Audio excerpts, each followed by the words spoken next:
a president and you have the majority leader on your side, I think 50% of your problems are solved. So, Mr. Speaker, when you become president, make sure the majority leader is on your side. God willing, Mr. Speaker.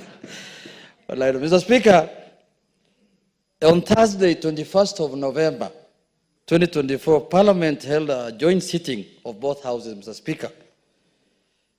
And the President made a State of the Nation address, Mr. Speaker, pursuant to Article 132(1)(c), which requires the President, Mr. Speaker, annually to report in address of the nation on all the measures taken and the progress achieved in the realization of the national values referred in Article 10, publish in the Gazette the details of the measures and progress under paragraph 1, and submit a report for debate to the National Assembly on the progress, Mr. Speaker, made in fulfilling the international obligation. Mr. Speaker, we were all present here, and this is a very, very important occasion, Mr. Speaker, for the country. And these are some of the benefits that the new constitution has given to Kenyans, Mr. Speaker. You are a veteran, Mr. Speaker, member of this House. You remember in the old days, the President just used to come here to open Parliament and address on issues that he feels he wishes, without talking about these issues that now people, Kenyans, are expected, members of Parliament are holding accountable the President, Mr. Speaker. And it is mandatory, Mr. Speaker, for the President to address the nation annually. It's a constitutional requirement. It is not a choice, Mr. Speaker. The only choice he has is to agree with you on the date that he will come here. But for him to come here annually, I am sure next year, God willing, at whatever time he will appear on this House to address the country on those issues, Mr. Speaker.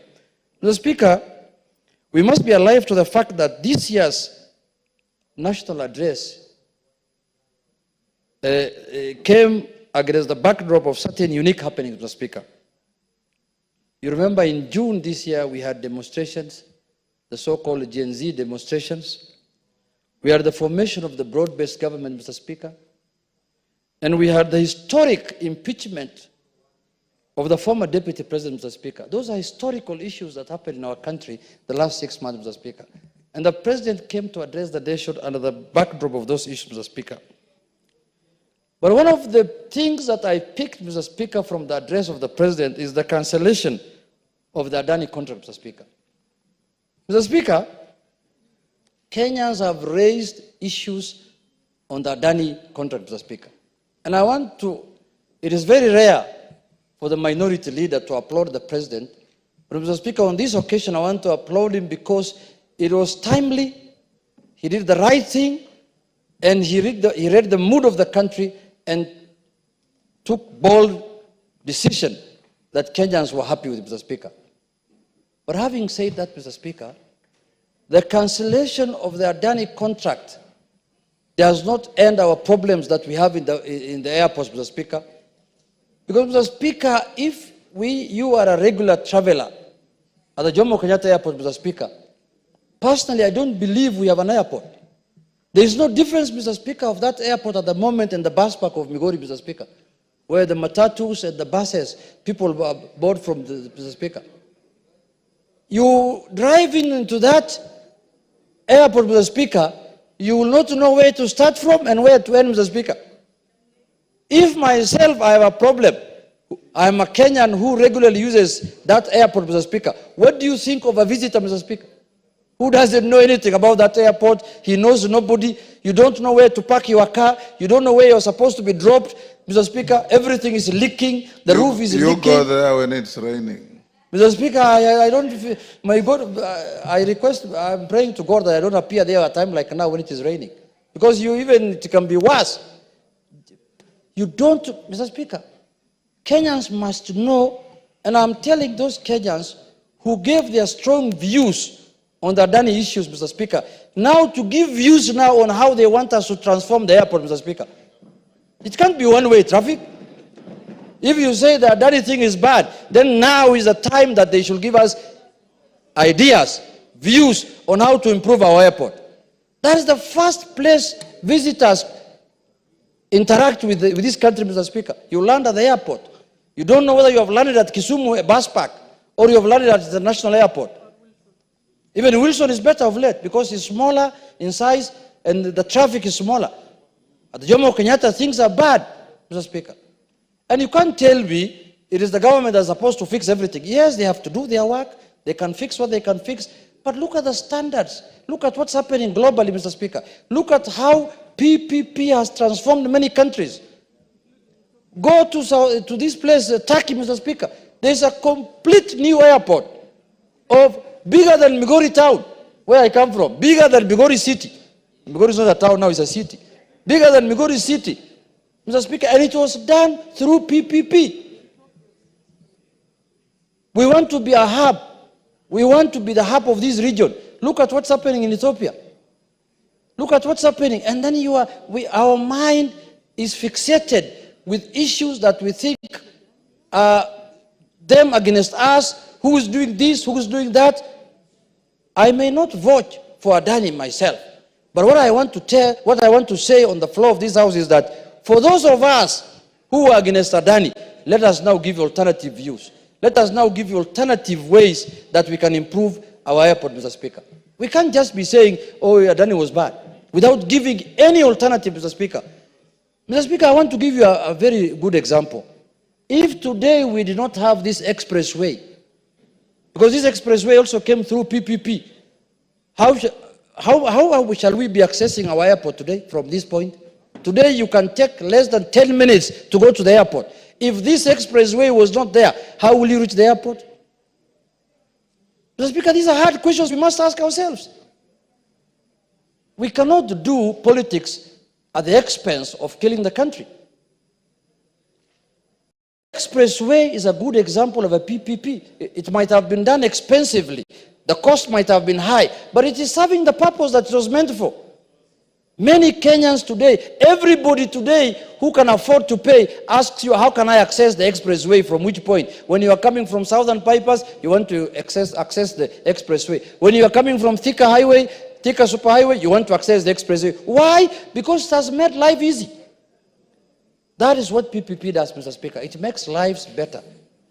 But I hope now, and I pray, Majority Leader, that in the subsequent decision that is to be made on this issue, transparency will be done. We need to get the next person, the next company that is going to do the PPPs. We want Kenyans to be on board. We want Kenyans to be carried on board, Mr. Speaker, through transparency and accountability. Mr. Speaker, my second issue that I took note in the speech, Mr. Speaker, is about chief and Shah. Mr. Speaker, it's a very good idea. It's a very brilliant idea for us to transform the health sector of this country. And universal health care has been in all manifestos, Mr. Speaker. It's a constitutional, right that every Kenyan must get health care, Mr. Speaker. But, Mr. Speaker, the idea and the laws we have passed here are very good. That's underpin the universal health care, Mr. Speaker. Mr. Speaker, but the way it has been rolled out, I believe is not in the right way, because many Kenyans are not aware of the transfer from NHIF to SHA, Mr. Speaker.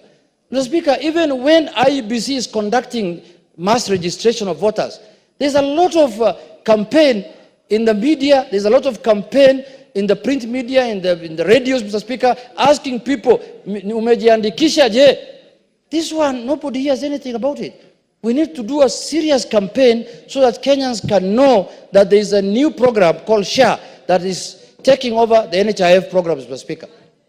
On that front, Mr. Speaker, I think we can do better, because Kenyans need to be made aware about the benefits of the new system called SHA, Mr. Speaker. And me personally, I believe, because I participated here in passing those laws, if that program is implemented properly, Mr. Speaker, it is going to solve a lot of problems in the healthcare, Mr. Speaker. It is going to solve a lot of problems. But we need to do more awareness, create more, people, Kenyans, to know that there is a new program that is taking place in the country. Mr. Speaker, the issue on the President raised about the conflict of interest bill. Mr. Speaker, if you look at that bill, you will think the people who published that bill published it for the purposes of dealing with members of parliament only. It's like a bill that was meant for MPs only, not other people, other Kenyans who are holding offices like CSS, PSS, parastatal heads. It was purely about members of parliament.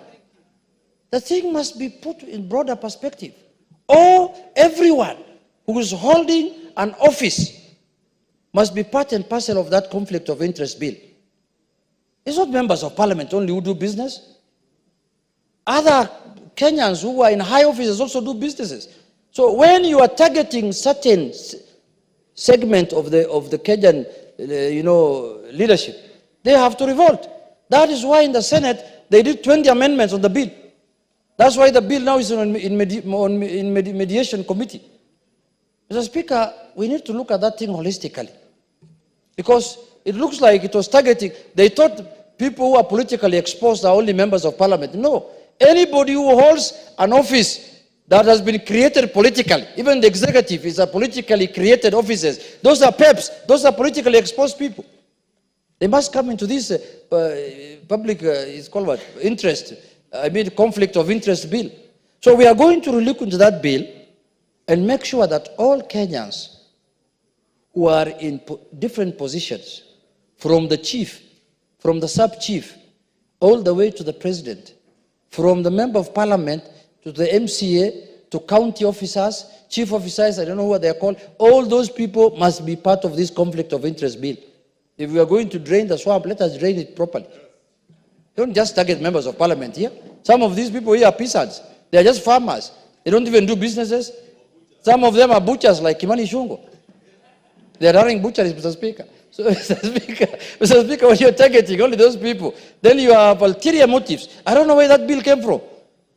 But that is why it has not gone through. So, Mr. Speaker, if we can look at it holistically, so that everyone is covered under that bill, so that we finish this issue of conflict of interest once and for all, then that will be good, Mr. Speaker. Mr. Speaker, the other issue that I took note in the President's speech is the gender-based violence, Mr. Speaker. Mr. Speaker, that's a very, very sad thing, that our women are being killed, Mr. Speaker, by people whom they trust, by people who stay with them, Mr. Speaker, like what happened the other day in Isili, Mr. Speaker. A family, a lady and her daughter and her niece were all killed at the same time, Mr. Speaker, for no apparent reason, for reasons that are not known, Mr. Speaker. There are other women that have been killed elsewhere in apartments, Mr. Speaker, Airbnb. They were the ones who were killed in Kware area, Mr. Speaker. Mr. Speaker, this is a matter that requires full attention of the law enforcement, Mr. Speaker, Department, Mr. Speaker. Mr. Speaker, women cannot live in fear in this country. Women must live with freedom, Mr. Speaker, and do whatever thing they want to do, Mr. Speaker. So, Mr. Speaker, I want this matter that has been raised by the President to be addressed properly, Mr. Speaker, by the law enforcement, by the police, by the DCI, and everyone who are concerned, Mr. Speaker, so that our women can feel safe, Mr. Speaker. If a woman is not safe, a man cannot be safe, Mr. Speaker. The safety of men is intertwined with the safety of women, Mr. Speaker, and that is a serious matter that the President has raised, Mr. Speaker. Even though the President stretched it a bit, and I felt a bit, it was unfair to men once in the speech, Mr. Speaker, but that's now beside the point, because it is about femicide now, and this matter must be handled. Mr. Speaker, the President raised the issue of demonstrations and said that he supports and he acknowledges that Article 37 of the Constitution allows people to picket and demonstrate peaceably. But Mr. Speaker, I want to also say that the national security organs must be very careful on how they deal with the demonstrators, Mr. Speaker, because we don't want life lost under demonstrations that have been allowed by the Constitution, so long as they are peaceful, Mr. Speaker. Mr. Speaker, people should not forget that demonstrations are an important thing, Mr. Speaker. The people who are not now feeling good about it might need it tomorrow, Mr. Speaker. And the people who are using it now might not need it tomorrow also, Mr. Speaker. That is how it goes. The majority leader might not need demonstrations at this point in time. But at a certain time, hapa mbele, he might be the one leading demonstration in the country, Mr. Speaker. So we have to get a balance. We have to get a balance on how to allow the people who want to demonstrate and the people who don't want it. Otherwise, Mr. Speaker, this is something that is commonly important to every one of us as politicians, Mr. Speaker. So, Mr. Speaker, I'm not predicting anything, but I am saying that I agree with him that demonstrations must be peaceful. They must not destroy people's properties, and they must not, but we must not curtail people's freedoms of assembly and freedoms of association, Mr. Speaker. Mr. Speaker, I want to say this. This country, Mr. Speaker, is a constitutional democracy. And once we are a constitutional democracy, we are guided by the constitution that we gave to ourselves, Mr. Speaker.